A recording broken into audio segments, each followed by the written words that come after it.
So you know those movies where some kids get lost, away from home, and a couple of hillbillies terrorize them, and they have to escape, and all that kind of stuff. That's what Butchers tries to be, but it does everything wrong. First of all, it takes place entirely during a beautiful sunny day. There is never any tension. They're out in this forest area.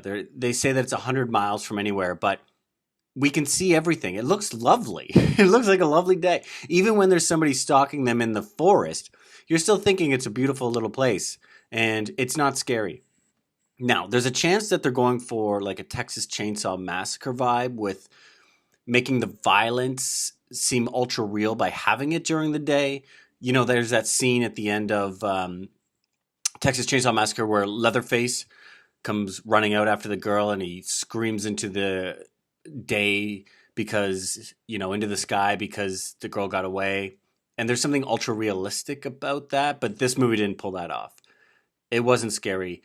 The two actors, the antagonist brothers who are hillbillies, the crazy ones who are going to torture and bind and kill these people, they aren't very believable or scary. The one brother who's supposed to be seriously mentally ill, he is acting his ass off for this role, but it doesn't really work. It's really overboard, and it's not very believable.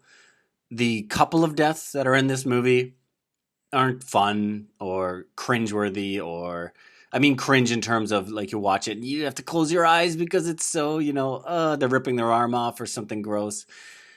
They try a couple things, but it doesn't really work. It's boring. It takes a really long time to get anywhere. And even though you know where it's going, and it's almost insulting to your intelligence because you're like, hey, you're called Butchers. We've seen the trailer. Get to it and have fun with it. And they never do. I'm not going to spoil anything in this, but there's an ox in this movie, like OX, like the beast. And you only ever hear it in the barn.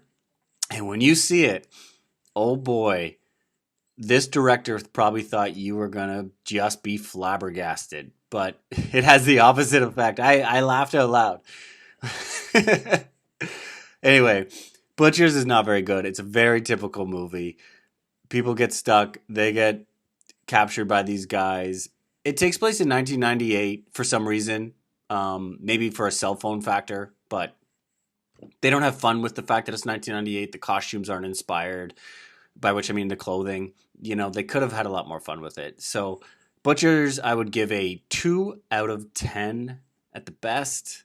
I wouldn't even recommend watching it, but it's on Prime, so I'm always good for a slasher or a fun little horror kind of movie. So if you're like me and you want to just throw it on, do it. But it is a 2 out of 10 movie. All right, whatever.